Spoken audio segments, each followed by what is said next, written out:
Hi Capricorn, welcome to your mid-February 2020 General Tarot Update. It's Rowena here. So just shuffling these cards and okay, pick the middle one. Oh, I always get that card. Why do I always get that card? I just got that for Leo in the exact same position.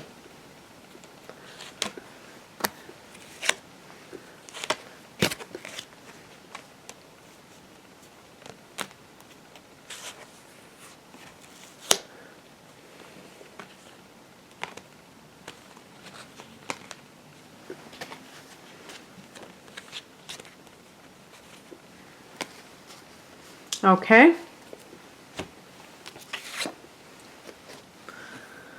The heart of the matter is the Queen of Wands. This can be the career woman. This is associated with Sagittarius. For female Capricorns, this can be something that you deal with on a regular basis. This idea of raising a family and also having a career, because Capricorn rules the area of career. So just because that is the case doesn't mean that you don't want to have children. And you may feel like, do I have to choose between the two? The Queen of Wands is also this idea of, to me, having a certain amount of confidence and a good, a more outgoing nature. And if we look at the past position, we have the Page of Cups. This is a card associated with Pisces. So perhaps you've met a Pisces and they've put you in this kind of nice disposition. This can actually be a literal child, and you may be coming off of a period of time where you did stay at home and now you're ready to join the workforce again. Sometimes the Page of Cups can be a sense of being duped by somebody or some people. So with the Queen of Wands, perhaps this is your boss. Even in the upright position, this person may be kind of an attention seeker, diva, drama queen, and they want to be in charge. I mean, even if they are in charge, they flaunt that, or they are just over the top with the fact that they are a supervisor or what have you. And you may have believed what they said and you found out that they're not telling the truth. And how you approach this is very important. Whoever this person is. Now, the higher message is the Hierophant. If this is a case where you are grappling with the issue of coming back into the workforce, this is a card of marriage and tradition. So you may be, and religion. So you may be butting up against somebody who's throwing that in your face and saying, it says in, this book, holy book, so-called holy book, that the woman has to do this and that, and it's more of a traditional type of a thing, and you're not having it. Or you may be kind of like in between, where you want to be the, if you belong to that religion, you want to be obedient, or if you are, you want to be this, I was going to say Susie homemaker, you want to be a good wife or something like that, and you value traditional type of a way of living, and you're just wondering why it has to be this way, and so that just may come up as a conflict. Also, this is a spiritual message, so what I would say that this may suggest is that, organized religion or cultural influences or yeah, that's what I see as tradition, as cultural influences. This is how we do things in this country, in this whatever, this family, is that you decide, you have free will. You can decide whether or not you follow in line with that. And at a certain point, you have to make that decision, because otherwise you're just going on automatic and you're not thinking for yourself. You're just kind of like doing what's always been done. And you can be a good wife and not do a certain thing. You can be a believer in God and not take it to the extent that somebody's trying to get you to take it at. So just keep that in mind so you don't fall into the trap of thinking that you're stuck. The Queen of Wands, wands, this is fire and water, which tend to cancel each other out.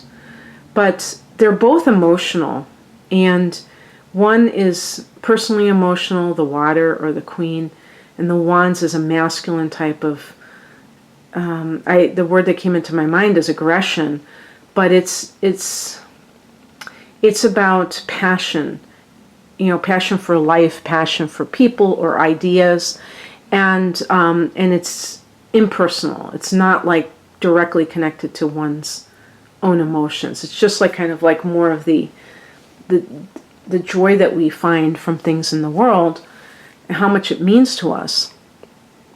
And with wands, there's a sense of autonomy. I think with water, there's more dependency. And so being able to balance those two things is highly important for you. Not being somebody that's my way or the highway. That's not being cooperative, or I hesitate to use the word team player, but you know what I mean. But by the same token, not giving in to people just because that's just been your path thus far, or you've been taught that you have to do that. If this is a boss, then the Hierophant, can connect to these organized systems. And that includes like a corporate environment where there's a pecking order, there's a food chain. Saturn, your ruler, is very well acquainted with that. And so it's kind of like live with the sword, die with the sword. By the sword. Live by the sword, die by the sword. If you're in that environment, you have to go along with the program. This is one of the reasons why people do end up leaving the corporate environment, even though it may pay amazingly and things, and have like some certain benefits, that they can't stand the fact that they feel that they have to be not true to themselves, that they're phony, or that they are, that demands are being placed on them, like working so many hours, that will definitely impact their home life. What crosses you is the Seven of Pentacles. This is a card of the wait and see approach, the, waiting to find out if something is going to work for you. This could apply to a number of areas.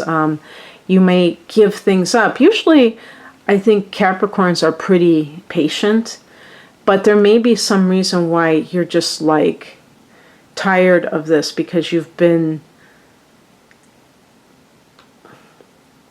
duped. I'm wondering if some of you were tricked into becoming a manager or somebody in a position like that, and it's not all it's cracked up to be. Like maybe the money isn't there, so you're thinking of like giving it up. You know how sometimes they say you've got a promotion, and really it's just a way for them to get you to work more hours or what have you.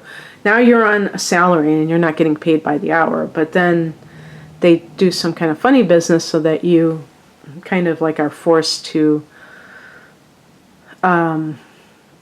it just somehow benefits them monetarily. So maybe it's one of those deals and you're just ready to, chuck it all in, and maybe you're being hasty about it. I think though too, this may be even more so, that you are being overly patient, that you are doing something, you're kind of waiting for the results, but you are not taking action after that, when you clearly see that someone or something is not working in your favor, but still you are hanging on to that hope. What's coming in is the King of Swords. This can be also advice. The King of Swords is not allowing any emotion to really affect how you operate. So the Queen of Wands is actually very emotional, fire and water, but the King of Swords is fire and air and very detached. Actually, fire shouldn't be detached. But the King of Swords is known for a lot of detachment. And this means that, if this is a workplace matter, you may go over the Queen of Wands' head. And you may go and seek arbitration, seek human resources or the owner of the company. But usually with the King of Swords, I would think that would be the King of Pentacles. Unless it's in a like a academic setting where it's all about the mind or something like that with the swords. But this person may be able to help you in some way. And the great thing about it is they're not playing favorites. They really do see how unfair you're being treated. If this is in your private life, and this has something to do with, the idea of you going back to work, you may, there may be like something within yourself that feels guilty. So it might not be that you're getting pressure from a partner, although the Hierophant to me suggests either a partner's belief system that clashes with yours, or just religious, I don't want to say indoctrination, but you know what I mean, the teachings that you have been taught kind of getting in the way, and you're going to just be like, you know what, I have to do what I have to do, and I can't allow myself to get caught up in emotion right now. This is too important. So it's that feeling of really doing that. And then we have the Lover's card as the outcome. And this is about true intimacy. Not just, yeah, they're nude, but this is about telling your partner how it's going to be, how you feel. Maybe you haven't done that, believe it or not. Maybe you've just been kind of going along with the program, and you need to really bare your soul to your partner and let them know that this is important to you. That you can't just,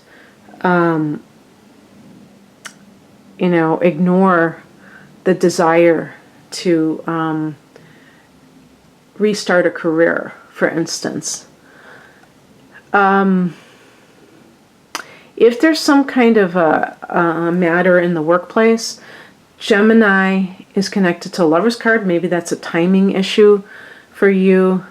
When and actually, I'm doing the mental gymnastics here. Gemini is your 6th house. So there's going to be a new moon there on May 22nd. That's the house of work. So maybe there's something in that time frame. This is a timing card or something like that. But definitely, it can bring you closer together to a partner, with a partner, when you let them know how important this is to you. So anyway, I hope that you enjoyed this. If you'd like a personal reading, The link to my website is below. Thanks for watching, Capricorn. Take care. Bye.